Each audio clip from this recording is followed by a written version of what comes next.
আচ্ছা, ওই doctor Sirajul Islam medical college, এটা এই কলেজের যে দুইজন পাওয়া গেছে, তো এইটার উপর ভিত্তি করে আমরা এতক্ষণ পর্যন্ত আমরা চেষ্টা করতেছি, এখনো ইনভেস্টিগেশন চলতেছে।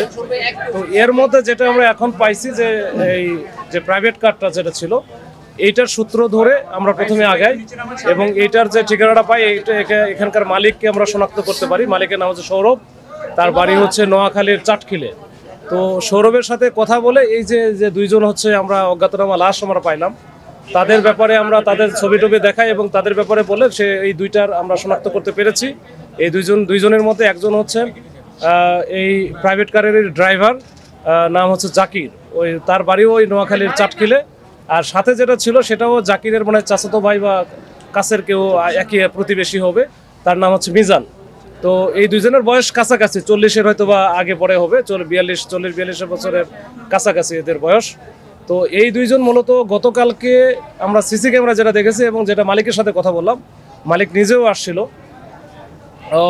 গতকালকে মানে 10 তারিখে ভোর 5:32 তারা প্রথমে এখানে আসে একেবারে রিসিপশনে।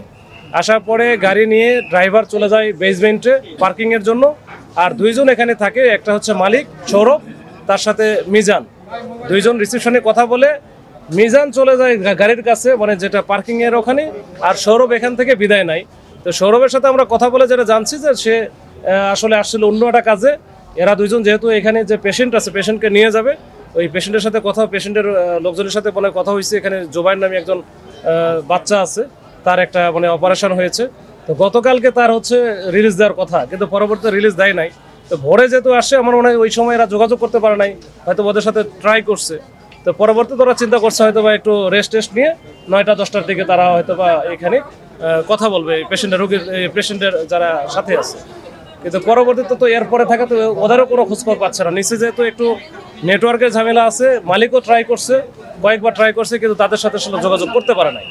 তো এরা মনে করছে হয়তো আছে আশেপাশে, হয়তো বা যদি ওই এই দিন এরা আবার বলে দিছে, যারা এই যে পেশেন্ট ভর্তি ছিল এখানে, জুবাইরের বাবা এবং মা, তারা আবার বলে দিছে আজকে যেহেতু ডাক্তার ছাড়তেছে না, রিলিজ দেয় না, এই জন্য আজকে আমরা যাবো না, আপনারা যদি কেউ এসে থাকে সেই জন্য চলে যায়। তো এই জন্য এই মাঝখানে এই অবস্থা হয়েছে আর কি। তো এখন যেহেতু আমরা ঠিকানাটা পেয়েছি, দুইটা অজ্ঞাতনামা লাশের আমরা শনাক্ত করতে পেরেছি, আমরা বাদবাকি আমরা সিসি ক্যামেরা থেকে শুরু করে আমাদের যে টুলসগুলো আছে আমরা ব্যবহার করে আমরা এটা ফুল থরলি একটা ইনভেস্টিগেশন করতেছি। করার পরে আসলে বুঝতে পারবো এটার কি হয়েছে। টোটাল তাহলে 3 জন ছিল না? হ্যাঁ, ওই গাড়িতে যখন আসে তখন 3 জন ছিল, মালিক ছিল আর এই 2 জন ছিল।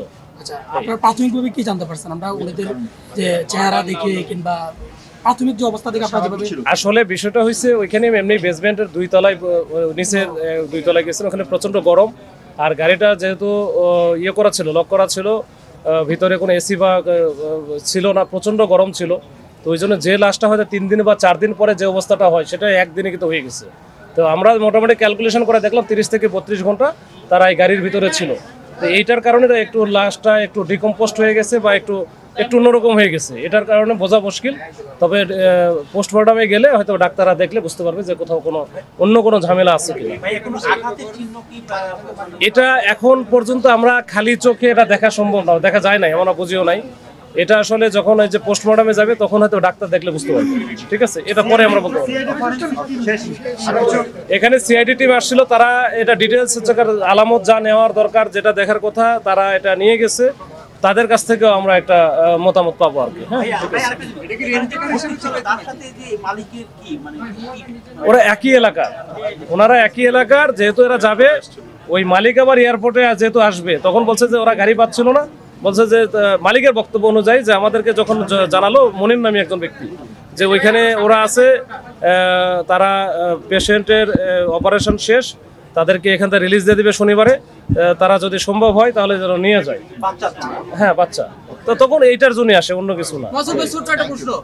এত সময় হলো, গতকাল সকালে আসলো, সারা দিন গেল, মালিক কি এখন পর্যন্ত গাড়ি খোঁজার জন্য অথবা কোনো জিডি করছে অথবা কিছু করছে কিনা, এরকম কোনো কিছু করে নাই? না, ওরা মালিক যেটা বলতেছে যে সে হচ্ছে ফোনে ট্রাই করতেছিল, ওই যে ওখানে যে জাকির আর মিজান ছিল, ফোনই পাচ্ছিল না। তো ফোনই পাচ্ছিল না, এরা চিন্তা করতেছে যে এরা মানে একটু উদ্বিগ্ন তো ছিলই, আমরা যখন ফোন দিছি তখনও তো বলছে যে আসলে মানে ওরা কিন্তু আসলে কাল থেকে নাই, আমি পাচ্ছি না। তো তখনই তো আমাদের কাছ থেকে যখন শুনলাম, আমরা যখন বললাম আমাদের বিষয়গুলো, তো সেও এটা বললো, বলার পরে আমাদের ইকুয়েশনটা মিলে গেল। প্রাথমিকভাবে তো লোকেশনটা জানে, উনি এখানে আসতে পারতো না, রাতেও তো পাই নাই, তখন তো উনি এখানে আসতে পারতো। এগুলোর বিষয়ে আমরা এটা তদন্তে আমরা নিয়ে আসবো। যদি আমরা দেখি আরো যদি এরকম অস্বাভাবিক কিছু থাকে তো এটা তো অবশ্যই আসবে।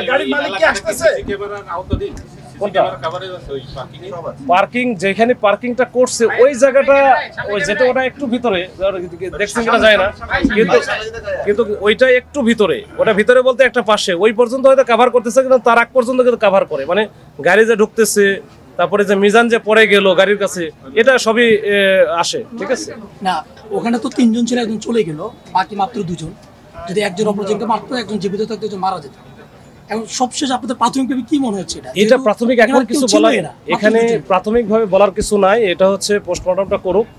আমাদের আসলে পুলিশিং এর বা আপনাদেরও অনেক জিজ্ঞাসা আছে। এটা তো আমাদের মনেও এরকম অনেক জিজ্ঞাসা আছে। এটা 2 2 4 আমার মিলাইতে হবে, মিলাইতে গেলে আমার একটু সময় লাগবে। গাড়িটা কি ভাড়ায় চালাইতো না? হ্যাঁ, গাড়িটা কি ও ভাড়ায় চালাবো।